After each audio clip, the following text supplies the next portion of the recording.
Hello नमस्कार, मेरा नाम है अविनाश और आप सभी का हमारे चैनल पे दोस्तों स्वागत है।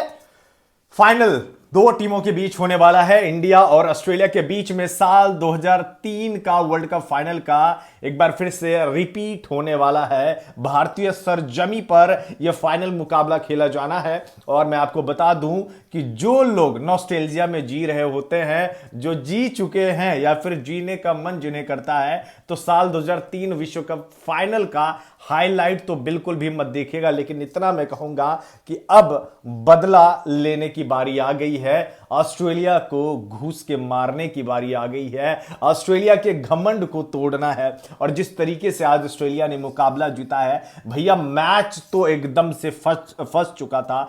अफ्रीका 212 रन बनाए थे, डेविड मिलर का शानदार शतक देखने को मिला। जिस तरीके से शुरुआती पावर प्ले में ही, मतलब पहले ही पावर प्ले में बल्लेबाजी देखने को मिली साउथ अफ्रीका का, तो लग भी नहीं रहा था कि ये लोग जो है 150 रन भी बना पाएंगे। लेकिन डेविड मिलर के जो है बल्लेबाजी के दम पे 212 रन बनाए, 213 रन का लक्ष्य दिया था। लेकिन ऑस्ट्रेलिया तो ठहरे ऑस्ट्रेलिया, पसीना इनको भी बहाना पड़ा मैच जीतने के लिए। लेकिन जिस तरीके से शुरुआत हुई, शुरुआत कमाल की रही। 62 रन की पारी जो 48 गेंदों में ट्रेविस हेड ने खेली। जब तक पेसर थे उनका बहुत जमकर मजा इन्होंने लिया। 9 चौके और 2 छक्के लगाए, 130 का उनका स्ट्राइक रेट रहा। डेविड वार्नर अलग ही लेवल पर आज खेल रहे थे, हालांकि पारी को लंबी नहीं कर पाए। लेकिन एक ओवर जो था वो 23 रन का जो ओवर था, कहीं ना कहीं उसी ने ऑस्ट्रेलिया को शुरुआती एडवांटेज दे दिया। 18 गेंदों का सामना किया, 29 रन की पारी खेली, 1 चौका और 4 छक्के जो है डेविड वार्नर के बल्ले से निकले। लेकिन इन दोनों के आउट होने के बाद मैच पूरी तरह से फंस गया, क्योंकि मिचेल मार्श जो है वो डक पर आउट हो गए, खाता भी नहीं खोल सके। और उनका कैच जो है रासी वेंडरडूसन ने शानदार तरीके से जो है उन्होंने लिया था। अब हम बात करें आगे के मैच के बारे में, तो स्टीव स्मिथ, मानस लबुशेन ठीक ठाक बल्लेबाजी कर रहे थे और उसके बाद मानस लबुशेन के दिमाग में कुछ घुसा अलग करने का। एलबीडब्ल्यू वहां पे आउट हुए, हालांकि अंपायर्स कॉल था, लेकिन पवेलियन जाना पड़ा मानस लबुशेन को। इसके बाद स्टीव स्मिथ ग्लेन मैक्सवेल के साथ बल्लेबाजी की और ग्लेन मैक्सवेल स्पिन गेंदबाजी पे काफी ज्यादा स्ट्रगल कर रहे थे, क्योंकि गेंद इतना ज्यादा टर्न कर रहा था तवरेज शमसी का और केशव महाराज का कि खेलने में उन्हें दिक्कत हो रही थी। ऑस्ट्रेलिया वालों को लगा कि किसी तरीके से जो है प्रेशर को घटाएंगे, मैक्सवेल को भेज के उल्टा प्रेशर इन्होंने बढ़ा भी दिया।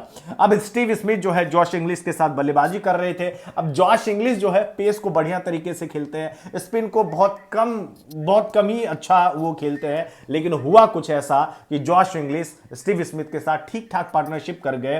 रन ज्यादा बोर्ड पर थे नहीं, अर्ली एडवांटेज रन जितने बने थे उसकी वजह से ऑस्ट्रेलिया जीत के करीब आ रहे थे। और इसी बीच स्टीव स्मिथ गेराल्ड कोएजिया की गेंद पर एक हवा फायरिंग उन्होंने कर दी, जिसके बाद क्विंटन डिकॉक ने कैच लपका उनका और इस तरीके से एक बार फिर से मैच फंस गया। जॉश इंग्लिश ने इसके बाद जो है बल्लेबाजी की स्टार्क के साथ थोड़ी बहुत इनके बीच में पार्टनरशिप लगी और फिर जॉश इंग्लिश को गेराल्ड कोएजिया ने एक शानदार यॉर्कर पर बोल्ड मारा और मैच यहां से एक बार फिर से फंसा।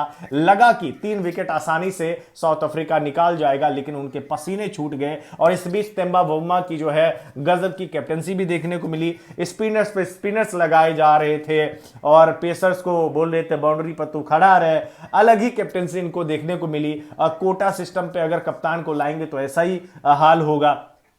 कगिसो रबाडा से ज्यादा ओवर की गेंदबाजी भी नहीं कराई गई। मार्को यंसन से 3 ओवर पहले कराया गया था, 27 रन दिए थे और उसके बाद अंत में जो उनको 47वें ओवर में लाया गया था, 46वें या 47वें ओवर में। तो इस तरीके से, लेकिन गेराल्ड कोएजिया इस बंदे ने टूर्नामेंट में 20 विकेट निकाले, एक अलग पहचान बनाकर गए। क्विंटन डिकॉक जिनका ये लास्ट ओडीआई मैच था, क्योंकि इन्होंने रिटायरमेंट का पहले ही ऐलान कर दिया था, और इस तरीके से 215 रन बनाकर जो है ऑस्ट्रेलिया ने ये मुकाबला अपने नाम कर लिया और 3 विकेट से ईडन गार्डन में साउथ अफ्रीका को हराकर फाइनल में प्रवेश किया है।